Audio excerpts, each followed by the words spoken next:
High বন্ধুরা, এই দেখো আমরা পিকনিক করতে এসেছি। আজকে রান্না বাড়া চালু হয়ে গেছে, ভাতটা হয়ে গেছে, ডালও হয়ে গেছে, দেখাতে পারলাম না বন্ধুরা।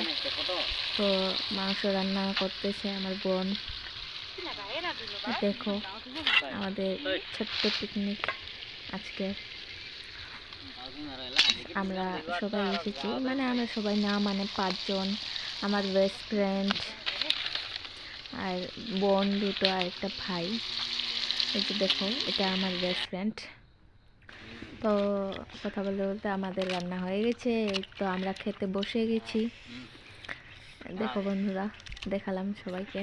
দেখো, এটা ভাই, এটা বোন, আর এটা তো বেস্ট ফ্রেন্ড, এটাও বোন। দেখো মাংস কষা হয়ে গেছে আমাদের। এই তো আমি, তো মাংস কষা আর পকোড়া। ডালটা দেখাতে পারিনি বন্ধুরা, পিক তুলি নাই। তো পাঁপড় আর আছে স্যালাড। এই যে আমাদের স্যালাড 4 রকমের। বন্ধুরা প্লিজ ভালো লাগলে সাবস্ক্রাইব, লাইক করে দেবেন।